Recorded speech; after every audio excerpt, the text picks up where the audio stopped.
Everyone, welcome to my classes. आज हम इस वीडियो में डिस्कस करेंगे सीबीएसई के इस साल के latest sample paper of economics और उसके मार्किंग पैटर्न के बारे में। आप में से कई बच्चों को शायद ये पता चल गया होगा कि सीबीएसई ने अपने इस साल 2021 का latest sample paper with marking pattern निकाल दिया है। अगर आप लोगों ने उसे अभी तक चेक नहीं किया है तो मैं डिस्क्रिप्शन बॉक्स में इसका लिंक प्रोवाइड कर दूंगी, आप वहां जाकर इसे चेक कर सकते हैं।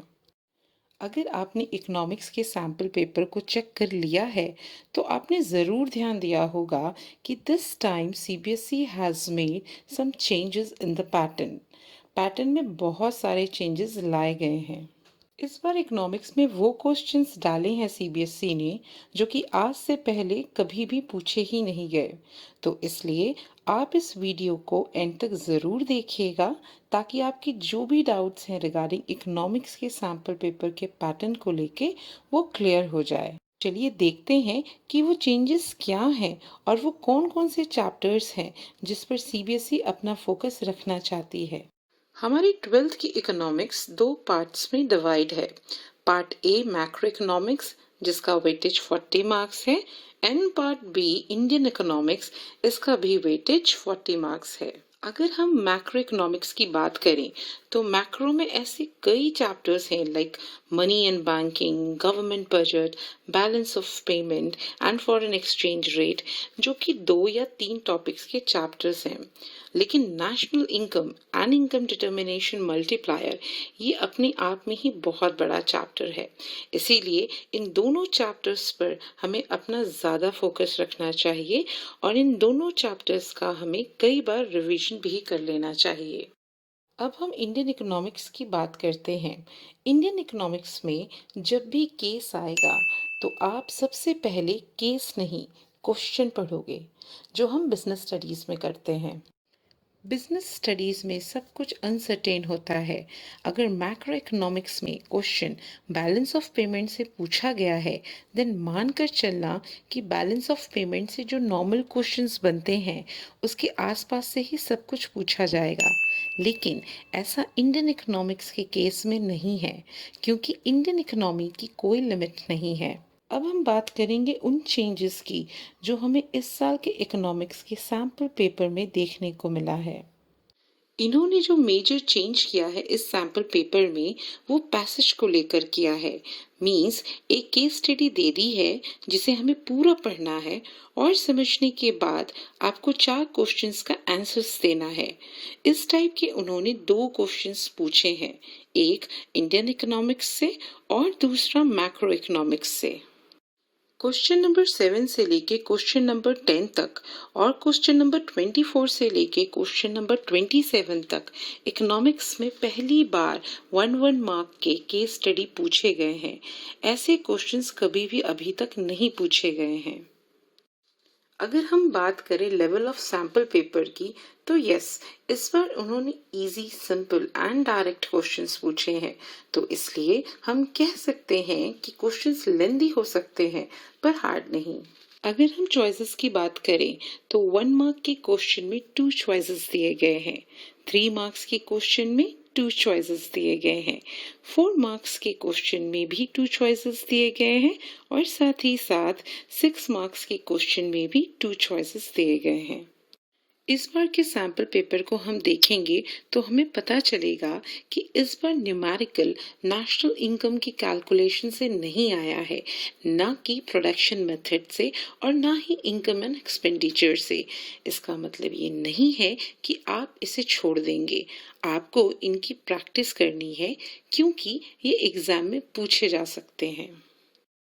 नेक्स्ट चेंजेस ऑब्जेक्टिव क्वेश्चंस को लेके हैं। 20 मार्क्स के ऑब्जेक्टिव क्वेश्चंस आ रहे हैं, जिसमें से 8 केस स्टडी के फॉर्म में है और 12 एमसीक्यू के फॉर्म में है। इट मीन्स 80 मार्क्स के क्वेश्चन में से 60 मार्क्स का सब्जेक्टिव आएगा और 20 मार्क्स के ऑब्जेक्टिव आएंगे। अगर हम बात करें नंबर ऑफ क्वेश्चंस की तो वो 34 हैं, same as earlier. It means हर साल इतने नंबर ऑफ क्वेश्चंस इस सब्जेक्ट से पूछे जाते हैं। इस बार इकोनॉमिक्स के सैम्पल पेपर में टोटल मार्क्स कुछ इस तरीके से डिस्ट्रीब्यूट किए गए हैं।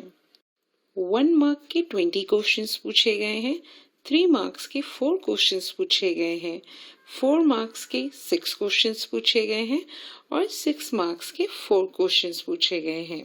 तो इस तरह हमारा टोटल हो जाता है 80 मार्क्स। ये तो था इकोनॉमिक्स के सैम्पल पेपर का पैटर्न। अब हम बात करेंगे उन स्ट्रैटेजीज के बारे में जिन्हें फॉलो करके हम इस तरीके के सैम्पल पेपर को इजीली सॉल्व कर सकते हैं। हमारी सबसे पहली स्ट्रैटेजी ये होनी चाहिए कि हम अपने इकोनॉमिक्स की बुक को समझें, ना कि रटें, क्योंकि अगर हम उसे समझेंगे तभी हम इजीली केस स्टडी को सॉल्व कर पाएंगे, क्योंकि केस स्टडी को सॉल्व करने के लिए कॉन्सेप्चुअल नॉलेज होना बहुत ज़रूरी है। हमारी नेक्स्ट स्ट्रैटेजी इस सैम्पल पेपर को लेकर ये होनी चाहिए कि हम करंट अफेयर्स को लेकर अपडेटेड रहें, ताकि इकोनॉमिक्स से रिलेटेड अगर कोई भी करंट अफेयर पूछा जाए तो हम उसे इजीली सॉल्व कर पाएं। फॉर एग्जाम्पल, अगर आप इस साल के इकोनॉमिक्स के सैम्पल पेपर को देखेंगे तो आपको पता चल जाएगा कि उन्होंने इस बार इकोनॉमिक्स बेस्ड प्रॉब्लम पर ही करंट सिनेरियो से रिलेटेड क्वेश्चंस पूछे हैं। जैसे क्वेश्चन नंबर 2, वहाँ पे वर्ड कोविड यूज किया गया है, और क्वेश्चन नंबर 31 की बात करें तो वहाँ पर आत्मनिर्भर भारत की बात की गई है, जो कि गवर्नमेंट के द्वारा चलाई गई एक स्कीम है। इट सिंपली शोज कि हमें करंट अफेयर का अच्छा नॉलेज होना चाहिए, ताकि अगर हमारे सामने इस तरह के क्वेश्चंस आए तो हम उसका क्विकली आंसर दे पाएं। अब मैं आपको करंट अफेयर्स के कुछ ऐसे टॉपिक्स बता रही हूँ जिसे आप जरूर से एग्जाम्स में पढ़ के जाइएगा। Like economic policy of India, unemployment and employment ratio in urban and rural areas, poverty ratio, committee which bring poverty line in India, and concept of poverty line at present. Next strategy हमारी case study based questions को लेकर है।